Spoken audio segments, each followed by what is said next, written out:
Your firm, what really stood out to me is in an industry where only 1% of cases go to trial, you guys set it up where like every case will go to trial. Like that's the intention behind how you're working it up. But can you explain the advantages of working up a case in that method as opposed Yeah. to maybe the other types of practices? Yes, there's a lot of firms, I call them volume firms, and there's nothing wrong with that, but they're trying to get as many cases in the door and they're trying to get them settled as quickly as possible. Uh, when a case is super serious, that's just not going to happen. So you have to really work it up in preparation for trial because if you don't, their trial is what makes the insurance company finally come to the table and say, okay, what would you take to make this case go away? Because, right when you file the case, insurance companies aren't worried about it because trial is a year away. So they just, they're just papering their file, figuring out, ways, they're having conversations with their attorneys about what that attorney thinks about the case. But when trial is looming is when things get real in a big case. And that's when negotiations start. So if you're not ready and you haven't done anything to prepare for trial, they know that they're not going to have to offer you as much money versus someone who is ready to go and is willing to go. I love that. I love that. The one thing I was looking at too for your firm versus others is you've got some unique roles that are different. You've got Right. a medical consultants, trial technology consultants. Yeah. Tell me about some of these unique roles. These are a bit different than your standard case manager and Yeah. paralegal. Tell me about some of these different positions you have. So we have a trial consultant. His name is Saul Gruber. He's a national consultant. He works with attorneys who try cases all over the United States. And what we do is we've developed a friendship. We've worked on a bunch of cases together at this point. We'll discuss the case, put together a game plan of what needs to be done. And the main thing that we do that really steers us in the right direction is we conduct focus groups. Saul is a focus group consultant in addition to a trial consultant. So he's very good at conducting focus groups. He's done tons of them at this point. And when you do those focus groups, you figure out what evidence is important, what people actually care about, and you learn a lot about the weaknesses of your case because the people in the focus groups are just regular people that would be the same type of person that ends up on a jury. So once you get done with that, you really know where you need to start focusing and what evidence you need to develop more and things that may be weaknesses in your case that you need to really figure out how you're going to explain at trial. I like that in the storylines, the different you know areas you can go. Yeah, I had Sean Claggett from Nevada on, and he was talking about his focus groups and how he did a ton of them before his Oh last yeah. trial. Did they also contribute to the amounts, like the estimates of what you think you're going to get, and how accurate are those? Is it a good Yeah. So gauge? we did one with a different consultant, a different focus group with a different consultant. Their names were John and Alicia Campbell, great people.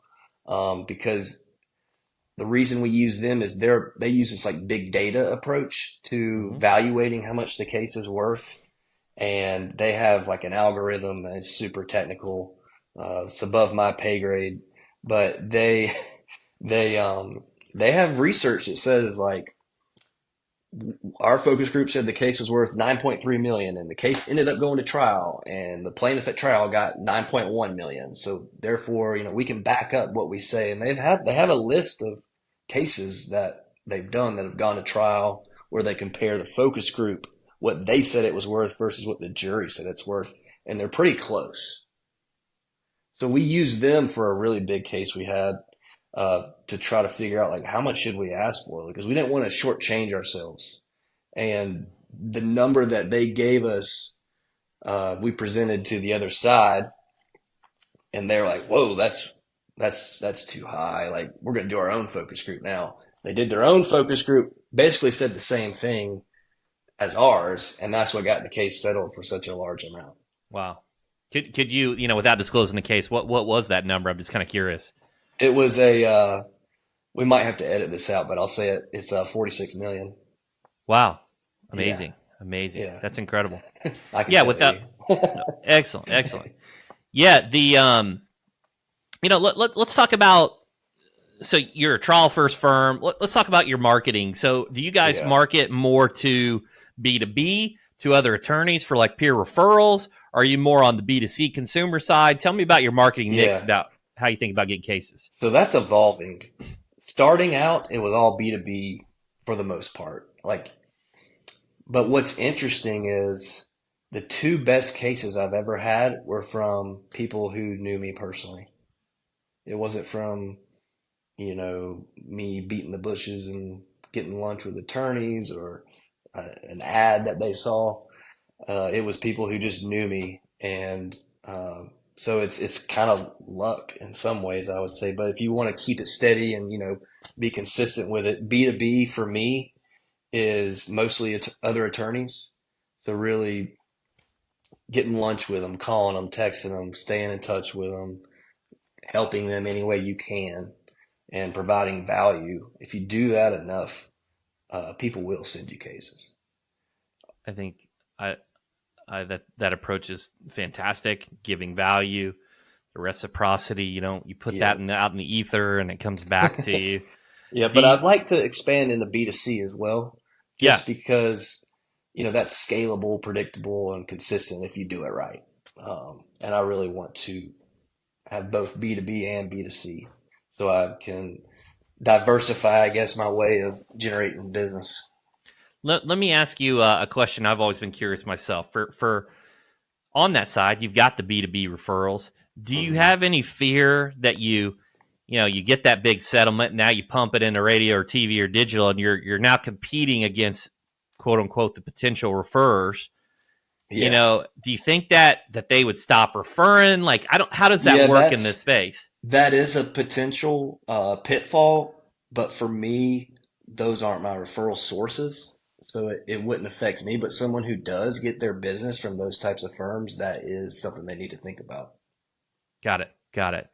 And then appreciate for you sharing that. Take me to also intake. And I really Hmm. love this intake question because Yeah, trial attorneys look, typically when you're going deep and you're getting the numbers that you guys are getting, yeah. you're not taking every little case, No, we right? You're refer more those out. selective. So Yeah, tell me about your intake. If someone calls up the firm, how are you guys doing intake? yeah. So most calls that come in from that aren't referrals are too small for us to take, but they're still cases. Mm-hmm. So that's an opportunity for what I call easy money. So they call me up, they tell me about their case, and I say, sorry, that's not quite the type of case that we handle, but my good friend so and so does handle that type of case, and he's very good at it. Would you like so and so to give you a call? And they almost always say yes. So then I send the referral attorney, the info via text, and then they call, and then they'll text me back like, "Yep, signed up that person that you sent me." And that's been.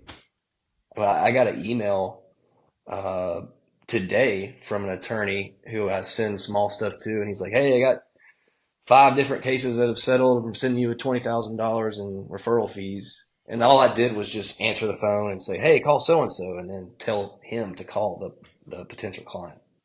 Yeah, and I like how you handled that.